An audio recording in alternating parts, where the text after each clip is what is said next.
Welcome to the world of mystic science.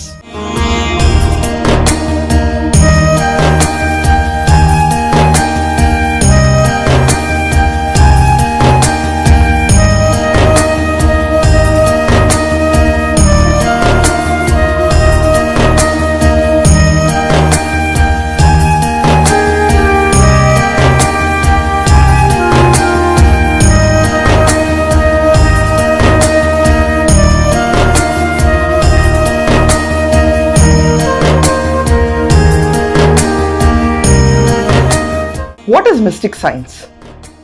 మనకి తెలియని విషయాల్ని అవి లేవు అని నమ్మటం అవివేకం. ఈరోజు చిన్న టాపిక్తో స్టార్ట్ చేద్దామని డిసైడ్ అయ్యాను నేను. పరమహంస యోగానంద గారు చాలా వరకు జనాలకు, ఆంధ్రప్రదేశ్లో అవనండి, తెలుగు స్పీకింగ్ జనాలకు అవనండి, ఒక యోగి ఆత్మకథ అన్న ఒక పుస్తకంతో అతి చేరువైన ఒక మహాయోగి, పరమహంస స్థితిని పొందిన మన భారతీయుడు పరమహంస యోగానంద గారు. He's the man who has drawn Mahavatar Babaji గారి చిత్ర రూపాన్ని గీసి జనాలకు చూపించిన మహాయోగి. ఈరోజు మనం పికప్ చేసుకున్న టాపిక్ పూర్వజన్మ సంబంధాలని ఈ జన్మలో గుర్తించడం ఎలా.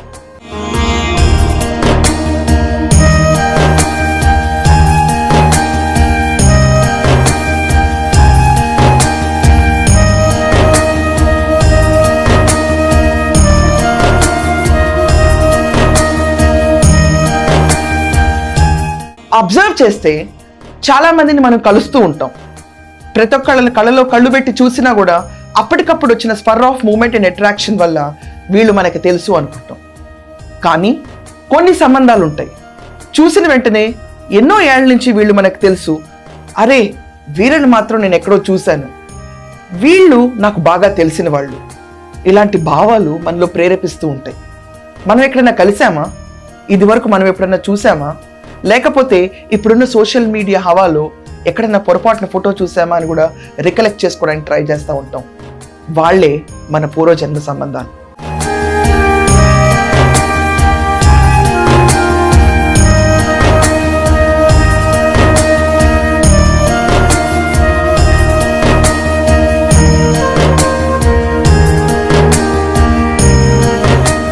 మనం అబ్జర్వ్ చేస్తే మనం చేసుకున్న భార్యాభర్తలు అవనండి, మనకి పుట్టిన పిల్లలు అవనండి, ఆఖరికి మనం అక్కడక్కడ కలిసే కొంతమంది శత్రుశేషాలు అవనండి, లేకపోతే ఏదే పనిగా ఆలోచిస్తున్న ఒక వ్యవస్థ, ఒక చోటు, లేకపోతే కొన్ని ప్లేసెస్ మనం వీటిని బాగా తెలుసు, ఇక్కడికే వెళ్ళాలి, ఈ పర్టికులర్ ప్లేస్కి వెళ్తే ఏం జరుగుతుందో నాకు తెలుసు, దాని గురించి ముందే అవగాహన ఉన్నట్టు, దాని గురించి మనం రీసెర్చ్ చేయకపోయినా తెలుసు అన్నట్టు మన మెమరీ ఒక రీఅవేకనింగ్ స్టేజ్కి వెళ్తుంది.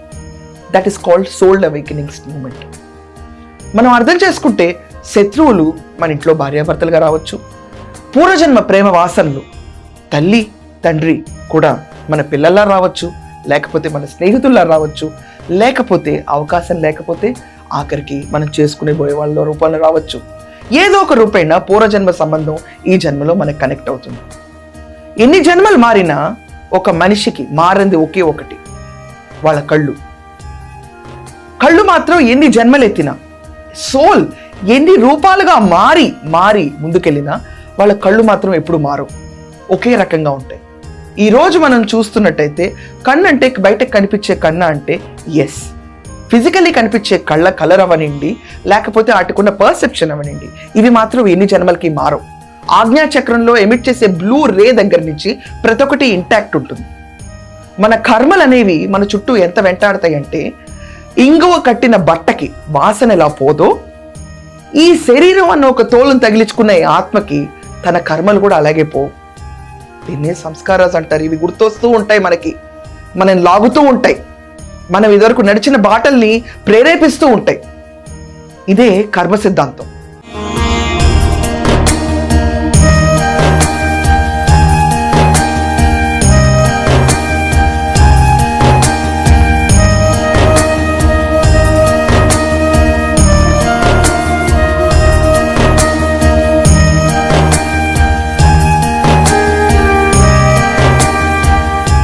ఈరోజు మనం అబ్జర్వ్ చేస్తే మనం ఎవరికి పుట్టాలన్నది కూడా ముందే మనం నిర్ణయించుకుంటాం.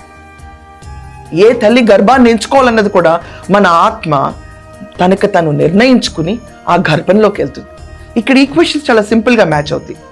మీకు ఎలాంటి రకమైన తల్లి కావాలనుకున్నారు, మీకు ఎలాంటి కోర్ క్వాలిటీస్ ఉన్న పిల్లలు కావాలనుకుంటున్నారు, ఆ తల్లి గర్భానికి ఈ శిశువు అటాచ్ అవుతుంది. అదే రకంగా మనం ఎవరినైతే విపరీతంగా ద్వేషిస్తామో ఈ సంబంధం కూడా కంటిన్యూ అవుతుంది. కార్మిక్ రియాక్షన్ అనేది మంచి చెడు రెండు కలిసి ఉంటాయి. కార్మిక్ రియాక్షన్లో ఒక శత్రువుని పదే పదే స్మరించకు వదిలేయని ఎందుకు అంటారంటే, నువ్వు ఇది ఆపకపోతే నీ ఆత్మ ఇంగువ కట్టిన బట్టలాగా ఇదే వాసనని కంటిన్యూ చేసి ఈ శత్రుత్వాన్ని ముందుకు తీసుకెళ్తా ఉంటుంది. ఈ శత్రువు రేపు నీ ఇంట్లో కొడుకోవచ్చు, లేకపోతే నువ్వు చేసుకునేవాడు అవ్వచ్చు, లేకపోతే నీకు దగ్గరగా ఉండే మిత్రుల్లాగా వచ్చి శత్రువుగా కూల్చే పర్సన్ కూడా అవ్వచ్చు. ఇదే ఆత్మ మళ్ళీ రిపీట్ అవుతుంది, మీ చుట్టూ తిరుగుతూ ఉంటుంది. సో రుణశేషాల్ని కట్ చేసుకుంటే వెళ్ళిపోతేనే మరుజన్మలో శత్రుశేషం తగ్గుతుంది. చాలా మంది అనుకుంటారు, ఈ రోజు మనం కలిసాం ఒకళ్ళని, వీళ్ళు బాగా నచ్చారు, సో ఇది మా పూర్వజన్మ సంబంధం అని.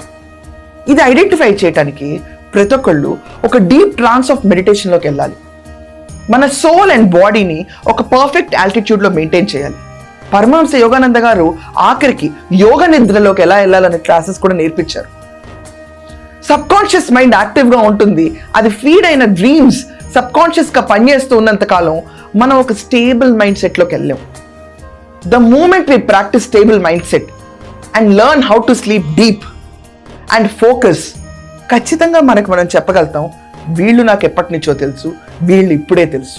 కొత్తగా ఏర్పడిన బంధం ఏది, పాత బంధం ఏది అని తెలుసుకోవటం క్రిస్టల్ క్లియర్గా మన ఆత్మకి చాలా easy task.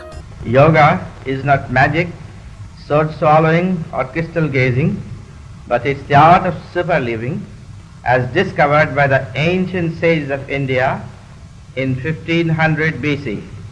If the Western brothers only could learn the methods of the yogis, then they would learn to live 100 years in perfect health, happiness and great success.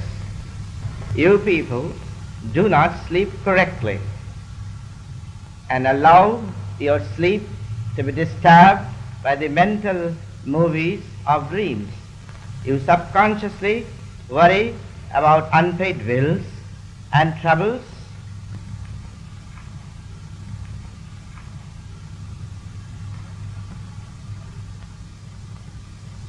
The reason for lying in this posture is to keep the internal organs floating in the tray of the chest and abdomen free from any pressure. But by closing the eyes and in a relaxation, I can remain asleep several nights. And by opening the eyes and recharging the body, I can keep awake several days. Now I will go into the state of superconscious bliss by lifting my eyes higher in a relaxation and controlling my heartbeat. కొంతమందిని చూస్తే మనకు అపరిమితమైన ప్రేమ వస్తుంది, వాళ్ళ కోసం ఏదైనా చేయాలన్న feeling ఉంటుంది. అది పూర్వజన్మలో తీరని ప్రేమ బంధం. కొంతమందిని చూస్తే సొసైటీ ఒప్పుకోకపోయినా వాళ్ళతో ట్రావెల్ చేయాలనిపిస్తుంది. అది మిగిలిపోయిన రుణశేషం. ఈ రుణశేషం ఫర్ ఎవర్ కంటిన్యూ అవుతుందంటే అవ్వకపోవచ్చు. మనం అర్థం చేసుకుంటే పచ్చిగా ఉన్న కొబ్బరి మట్టను తుంచడం ఎంత కష్టమో ఎండిపోయిన తర్వాత ఊరికే ఇలా చేత్తో అట్టే పడిపోతుంది. అలాగే మనకున్న రుణం అనేది తీరిపోయిన తర్వాత ఆ ఆత్మతో మన సంబంధం తెగిపోయి చాలా సునాయాసంగా బయటకు వెళ్ళిపోయి కొత్త సంబంధాలను ఏర్పరచుకుంటూ ఉంటుంది. సో అందుచేతనే ప్రతి ఒక్కరు యోగ సాధకులు ఏం చెప్తారంటే, దేనిపైన అపరిమితమైన ప్రేమ పెంచుకోకు, దేనిపైన అపరిమితమైన ద్వేషం పెంచుకోకు, ఎవరిని శత్రువులా చూడకు, ఎవరిని అంత ఆప్తుల్లా చూడకు. ఎందుకంటే మరుజన్మ అనేది ఉంటుంది. ఆ మరుజన్మలో ఇవే క్యారెక్టర్స్ మళ్ళీ రోల్ అవుతూ ఉంటాయి. నువ్వు ఏదైతే ఆలోచిస్తావో, నువ్వు ఏదైతే ప్రేమిస్తావో, నువ్వు దేనికోసం అయితే ప్రేరేపణకు గురవుతావో అవే నీ మరుజన్మను శాసిస్తాయి. This is called mystic science. ఈ సైన్స్లో మనం ఇంకా డీప్గా వెళ్ళి ఆలోచిస్తే, ఎందుకురా నేను ఇలాంటి ఇంట్లో పుట్టాను అని చాలామంది ప్రశ్నించుకుంటారు. ఏ అంబానీ ఇంట్లో పుట్టాల్సిన నేను ఈరోజు ఒక సర్వసాధారణమైన మిడిల్ క్లాస్ ఇంట్లో ఎందుకు పుట్టాను అని. బట్ ఈ కాంబినేషన్ ఒకసారి అర్థం చేసుకుంటే, మన సోల్ ఆస్ట్రల్ వరల్డ్స్కి ట్రావెల్ చేసిన తర్వాత, చనిపోయిన తర్వాత తనకి తను బేరీ చేసుకుని అన్బయాస్డ్గా ఉండి తన తప్పుల్ని అట్ ద సేమ్ టైం తన కోరికల్ని, వాంఛల్ని, తనకున్న భావాలన్నింటినీ ఒకే ప్లాటర్లో పెట్టి తన కర్మానికి అనుకూలంగా ఉన్న ఊమ్ని వెతుక్కొని ఆ ఊమ్లో ప్రవేశిస్తుంది. ప్రవేశించేటప్పుడు మదర్ ఊమ్ కూడా వాళ్ళ పాత కర్మ సిద్ధాంతాలన్నీ జోడించుకుని ఇక్కడ ఒక పర్ఫెక్ట్ మ్యాచ్ ఏర్పడినప్పుడు ఆ ఇంట్లో మనం వెళ్తాం చూస్తాం. సో ఇక్కడ ఎక్కడ కూడా choosing a mother is what soul does, it's not father. Soul ఎప్పుడు మదర్ని చూస్ చేసుకుంటుంది. అందుకనే మదర్తో బంధం అనేది చాలా గట్టిగా ఉంటుంది when compared to fatherly bond.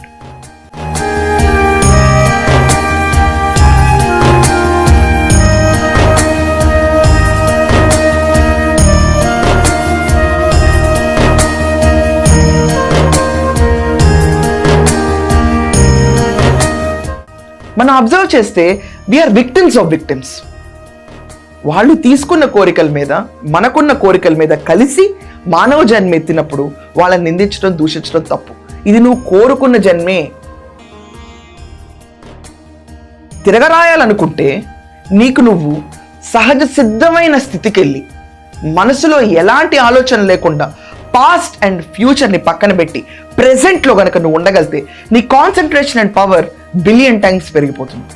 The moment ఒక్కసారి పాస్ట్ అనేది ఏంటో మర్చిపో, ఫ్యూచర్ అనేది ఏంటో మర్చిపోయి ఓన్లీ ప్రెజెంట్ మీద 100% ఫోకస్ చేయి. నీ ఆలోచనలు మారిపోతూ ఉంటాయి. దీనికంటే సింపుల్ ఫిలాసఫీ ఇంకోటి ఉందండి. ఎవరన్నా ఒక 3 నుంచి 4 గంటలు సైలెంట్గా మొబైల్ ఫోన్ ఈ రోజు ఉన్న రోజుల్లో పక్కన పడేసి మనకొచ్చే భావాలన్నింటినీ కంటిన్యూ అవనిస్తా, అవి కూడా ఫేడ్ అవుట్ అయిపోయి అలిసిపోయి ఇంకా ఆలోచించడానికి ఏమీ లేదన్నప్పుడు your negotiation will start with yourself. మీకు మీరు మాట్లాడుకోవడం మొదలు పెడతారు, మీతో మీరు మాట్లాడతారు, మీతో మీరు ఉంటారు. అప్పుడు అర్థమవుతుంది నేను ఎవరిని. ఈ ప్రశ్న ప్రతిరోజు ఉద్భవిస్తుంది. ఒకవేళ మనతో మనం సమయం గడుపుకోగలితే కనుక సమాజం, సొసైటీ, ఆర్థిక లావాదేవీలు, బంధాలు అన్నీ కూడా కరుగుతూ ఒక్క నిమిషం వస్తుంది నేనెవరు అని ప్రశ్నించుకోవడానికి. ఆ క్షణం చాలు మీ వ్యూహ రచన మొదలవుతుంది. నేనెవరిని, ఇలాంటి బాడీస్ ఎన్ని మారుతాయి, కానీ నేను ఈ కర్మ సిద్ధాంతంలో ఎందుకు ఇరుక్కుపోయాను అని చెప్పి ఆలోచన మొదలైన రోజు, అది ఒక ఎన్లైటన్మెంట్కి జర్నీ స్టార్ట్ అయిన రోజు. Who am I is the biggest question. నేను నా పేరు కాదు, నేను నా శరీరం కాదు, నేను నా చుట్టుపక్కల ఉన్న బంధం కాదు, నేను ఒకళ్ళ కూతుర్ని కాదు, ఒకళ్ళ భార్యని కాదు, ఒక చెల్లిని కాదు, కొంతమందికి స్నేహితురాల్ని కాదు. అసలు నేనెవరు? ఇది ద మూమెంట్ ఆఫ్ ఎన్లైటన్మెంట్. మనం అబ్జర్వ్ చేస్తే చాలా మంది ఈ రోజు దాకా ఇలా తెలిసిన వాళ్ళని, ఎక్కడో చూసాం అనుకున్న వాళ్ళని, వీళ్ళని ఎక్కడో చూసాం, వీళ్ళు మాకు బాగా తెలుసు, అసలు వీళ్ళ గురించి ఇంట్రొడక్షన్ అక్కర్లేదు, మా జీవితాన్ని గడిపేయగలుగుతాం అని వెళ్తారు. గుడ్డిగా నమ్మేస్తారు, ఆలోచించకుండా వెళ్తారు. గట్టిగా ఒక్కసారి కళ్ళు మూసుకుని మీతో మీరుండి ఆ మనిషి గురించి ఆలోచించండి. ఎక్కడో బాగా తెలిసిన వ్యక్తి అయినట్టుకుంటే గనక, ఇంకా మీకు అదే దృఢ విశ్వాసం ఉంటే గనక, ఇది ఖచ్చితంగా మీ పూర్వజన్మ సంబంధం. అండ్ ఇంకా కొంత దూరం వెళ్తే చిన్న విషయాన్ని అర్థం చేసుకుంటే ఈజీగా ఉంటుంది. 7 తరాల్లో ఏదో ఒక తరంలో ఒక తరం రిపీట్ అవుతుంది, 7వ తరం అని. ఈ విషయాన్ని కూడా మర్చిపోకూడదు ఎప్పుడు. They try to come back ఆ లీనియేజ్లోకి. లేకపోతే చాలా విజ్ఞత ప్రదర్శించినప్పుడు వీటిని ఛేదించుకుంటూ కొత్త జీవితాన్ని వాళ్ళు రాసుకుంటారు. లేకపోతే కర్మ సిద్ధాంతం లూప్లో ఉన్నంత వరకు మనం కలిసేవాళ్ళు, మనకు బాగా తెలుసు అనుకున్న వాళ్ళు, ఇన్స్టెంట్గా కర్మ ఇలా అటాచ్ చేసేవాళ్ళు, సోల్ కనెక్టివిటీ తొందరగా కనెక్ట్ అయ్యేవాళ్ళు ఖచ్చితంగా మీ పూర్వజన్మ వాసనలే. ఇలాంటి వాళ్ళు మీకు ఎవరైనా ఎదురయ్యారా? ఎదురైనప్పుడు మీకు ఎలా అనిపించింది? శత్రుత్వంలో కూడా ఎప్పటి నుంచో తెలిసిన శత్రువు అన్న ఫీలింగ్ ఉందా? ప్రేమికుల్లో కూడా ఎప్పటి నుంచో తెలిసిన మనిషి అన్న ఫీలింగ్ ఉందా? అలాంటి వాళ్ళ గురించి మీరేమంటారో ఒపీనియన్స్ కమెంట్స్లో మెన్షన్ చేయండి. ఇలాంటి మిస్టిక్ స్టోరీస్ రోజుకొకటి మీ ముందుకు తీసుకొస్తాను. Because soul journey is very important to learn. Thank you.